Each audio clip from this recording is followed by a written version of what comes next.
Hello guys, इस video में हम जानने वाले हैं एक्सरसाइज 8.1 का क्वेश्चन नंबर 6 के बारे में। और दोस्तों क्वेश्चन नंबर 6 आपके साथ ये है, पूछ रहा है कि यदि कौन ए और कौन बी न्यून कौन हो जहाँ पे कॉस ए बराबर कॉस बी हो तो दिखाइए कि कौन ए बराबर कौन बी।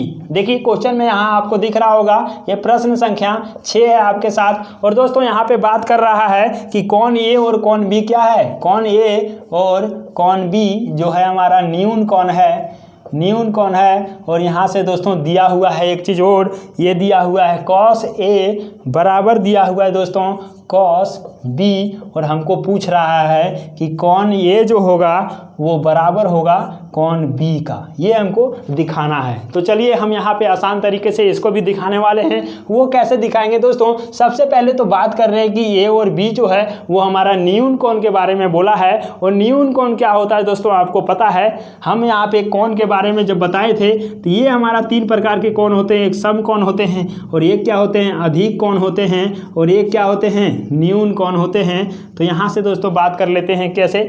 ये जो हमारा सम कोण है वो थीटा बराबर 90 डिग्री होता है। और यहाँ अधिक कोण जो होता है वो थीटा बराबर, थीटा क्या होता है, theta is greater than 90 degree, मतलब 90 डिग्री से वो ज़्यादा होता है। और वहीं पे दोस्तों न्यून कोण में क्या होता है, थीटा जो होता है वो लेस देन 90 डिग्री होता है, मतलब 90 डिग्री से छोटा होता है। तो यहाँ पे जो बोला गया है वो ए और बी न्यून कोण है। तो सबसे पहले दोस्तों यहाँ पे हम त्रिभुज के रचना कर लेते हैं। और ये हम बनाने वाले हैं यहाँ पे समकोण त्रिभुज। और ये देखिए हमारा आपके बीच बन के तैयार हो गया है समकोण त्रिभुज।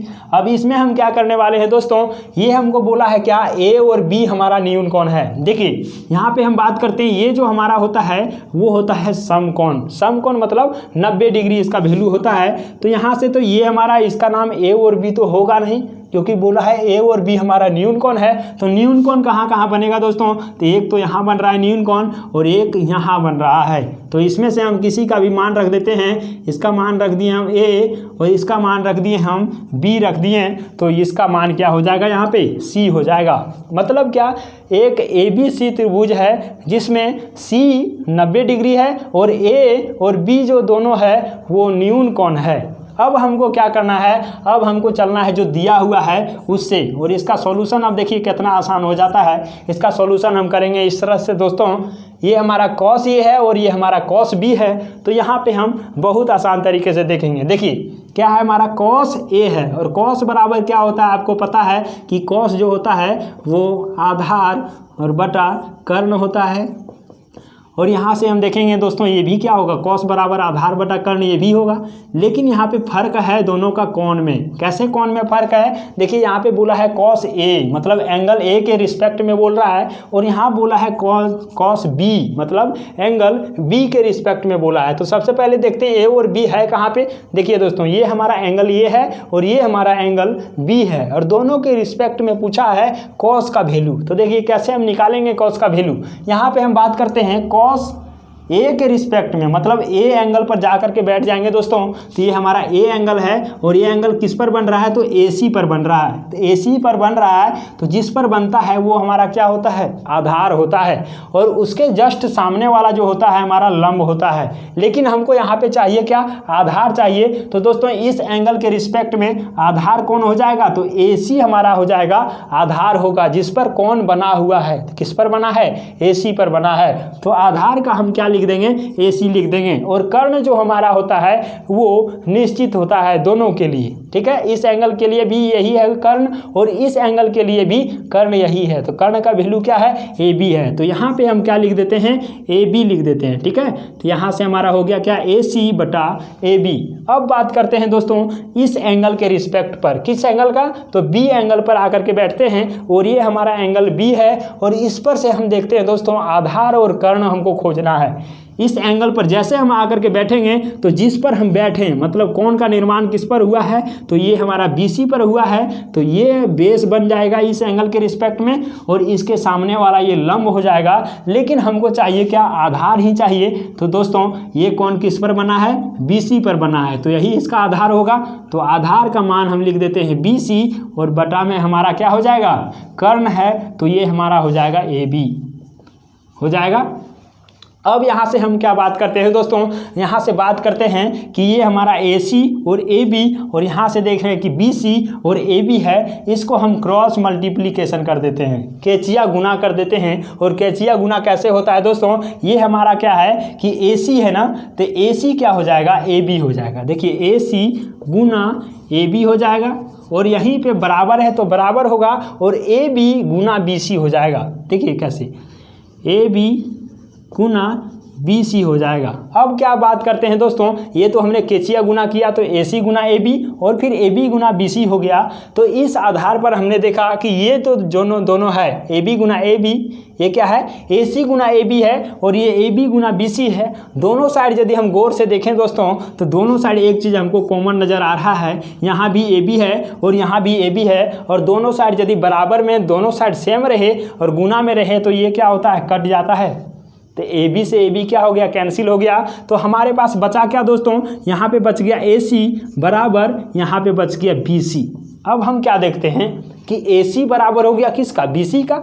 यहाँ पे नज़र आप दौड़ाइए कि AB है हमारा कहाँ पे, AC है हमारा कहाँ पे, तो AC इस भुजा का नाम है, ठीक है। और BC है हमारा कहाँ पे, तो BC इस भुजा का नाम है। अर्थात दोस्तों AC और BC दोनों बराबर हो गया। और दोनों बराबर हो जाने के कारण देखिए यहाँ पे एक अलग त्रिभुज हम बनाते हैं, वही समकोण त्रिभुज ही रहेगा, लेकिन उसमें क्या करते हैं, ये हम त्रिभुज बनाते हैं दोस्तों और ये हमारा त्रिभुज बन गया आपके सामने।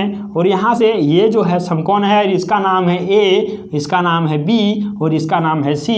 और दोस्तों यहाँ से हमारा क्या हो गया, AC बराबर BC, मतलब ये जो AC है और ये हमारा BC है, दोनों इक्वल हो गया। और दोनों इक्वल हो जाने के कारण ये समकोण समद्विबाहु त्रिभुज हो गया। समकोण तो है लेकिन दो भुजा है तो समद्विबाहु त्रिभुज हो गया। और दोस्तों जब ये क्या होता है, भुजा बराबर होता है तो उसके सामने का जो कोण होता है सम्मुख कोण, मतलब AC के सामने कौन सा कोण है, तो ये कौन है। और ये जो BC है, BC के सामने कौन सा कोण है, तो ये कौन है, ठीक है। तो दोनों भुजा के सामने का कोण क्या होगा, बराबर होगा। तो यहाँ पे क्या लिखेंगे कि समान भुजा के, क्या लिखेंगे दोस्तों, थोड़ा सा यहाँ पे लिखना होगा, समान भुजा के सम्मुख कोण, सम्मुख मतलब उसके मुख के सामने, सम्मुख कोण क्या होते हैं, समान होते हैं। समान मतलब एक जैसा, एक बराबर, समान होते हैं। हमने क्या लिखा है दोस्तों, यहाँ पे गौर कीजिएगा कि समान भुजा के, ये हमारा भुजा है, ठीक है, समान भुजा के, तो भुजा हमारा कौन कौन समान हो गया, AC और BC। समान भुजा के सम्मुख, सम्मुख मतलब सामने वाला, तो AC के सामने कौन है, B है। और यहाँ पे देखिए BC के सामने कौन है, तो ये है। तो यहाँ से क्या हो गया दोस्तों, AC के सामने B और यहाँ से BC के सामने ये, तो यहाँ से दोस्तों कौन A बराबर क्या हो जाएगा, कौन B हो जाएगा। आसान तरीके से यहाँ से AC बराबर BC था तो AC के जगह पर हमने B लिखा, क्योंकि AC के सम्मुख जो कोण है वो B है और यहाँ से BC और BC के सम्मुख जो कोण है वो A है। और इस आधार से दोस्तों यहाँ पे हम कह सकते हैं कि कोण A बराबर कोण B हो गया। और यही चीज़ हमको दिखाना भी था। कहाँ पे दिखाना था, देखिए ये जो हमको था क्वेश्चन में यही बोल रहा था कि कोण A बराबर कोण B हमें दिखाना है दोस्तों। तो इस तरह से आप आसानी से समझ गए होंगे कैसे किए। दोनों को हम ले लिए, कॉस ए और कॉस बी को, और इसका जो वैल्यू होता है उसको ले लिए और यहाँ से हम क्रॉस मल्टीप्लिकेशन कर दिए और इससे ये कट गया और यहाँ से बचा हमारा AC बराबर BC। और चूंकि हमको पता है कि दो त्रिभुज के दो भुजाएं जब बराबर होते हैं तो उसके आमने क्या होते हैं, उसके सम्मुख का कोण जो होता है वो भी बराबर होता है। और इस थ्योरम से हमने इसको भी सॉल्यूशन कर पाया और यहाँ से कोण A बराबर कोण B आपके नज़रों के सामने आ चुका है। तो दोस्तों हमें उम्मीद है कि ये वीडियो आपको बहुत ही अच्छा लगा होगा और ये क्वेश्चन को आप बहुत ही बारीकी से समझ गए होंगे। तो दोस्तों हम आपसे मिलेंगे अगले वीडियो में, तब तक के लिए जय हिंद, वंदे मातरम।